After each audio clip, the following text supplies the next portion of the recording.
हमारे खुदावन यीशु की अंजील मुक़द्दस लूका के मुताबिक उसका 11वां बाब 15 से 26 आयत तक। उस वक्त हजूम में से बास ने कहा कि यीशु बदरूहों के सरदार बाल ज़बूल की मदद से बदरूहों को निकालता है और उन्हें आजमाइश के लिए आसमान पर से कोई निशान उससे मांगा।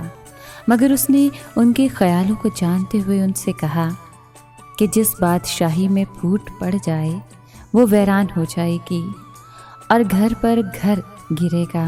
बस अगर शैतान अपने ही में मुखालफत रखे तो उसकी बादशाही क्यों कर कायम रहेगी? क्योंकि तुम मेरी बाबत कहते हो कि ये बाल ज़बूल की मदद से बदरूहों को निकालता है। तो अगर मैं बदरूहों को बाल ज़बूल की मदद से निकालता हूँ, फिर तुम्हारे बेटे किसकी मदद से निकालते हैं? इसलिए वही तुम्हारे मुंसिफ होंगे। लेकिन अगर मैं खुदा की कुदरत से बदरूहों को निकालता हूँ तो बेशक खुदा की बादशाही तुम्हारे पास आ पहुँची है। जब कोई मुसल्ला ज़ोरावर अपनी हवेली की हिफाजत करे तो उसका माल महफूज रहता है। लेकिन अगर कोई उससे भी ज़ोरावर आकर उस पर गालिब आए तो उसके सब हथियार जिन पर उसका भरोसा था छीन लेता और उसका माल लूट कर बांट देता है। जो मेरे साथ नहीं वो मेरा मुखालिफ है और जो मेरे साथ जमा नहीं करता वो बिखेरता है।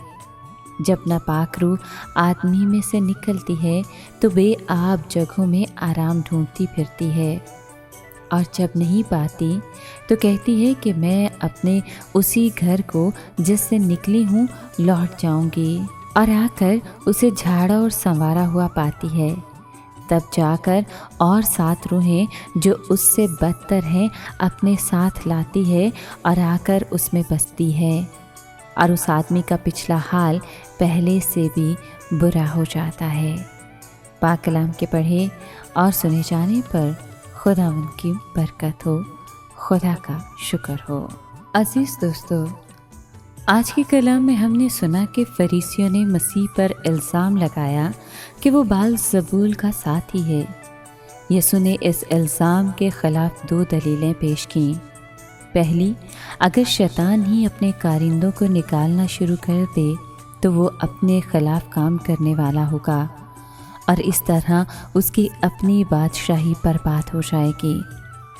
और दूसरी दलील इस तरह से दी कि यहूदियों में ऐसे झाड़ फूंक करने वाले लोग थे जो बदरूहों को निकालने के दावे करते थे और फरीसी उनकी तस्दीक करते थे।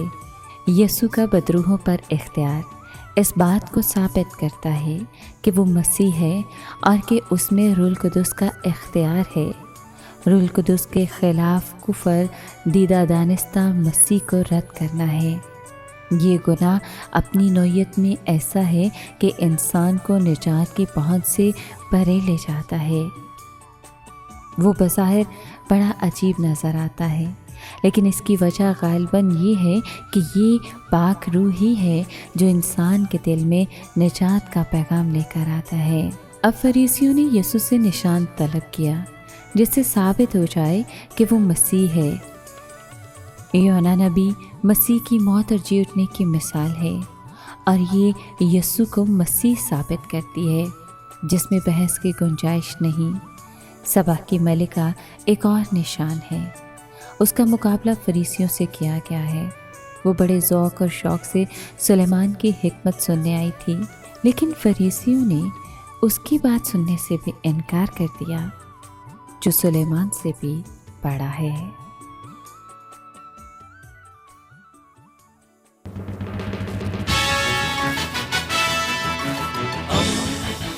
दोस्ती का पैगंबर, रेडियो वेरितास एशिया।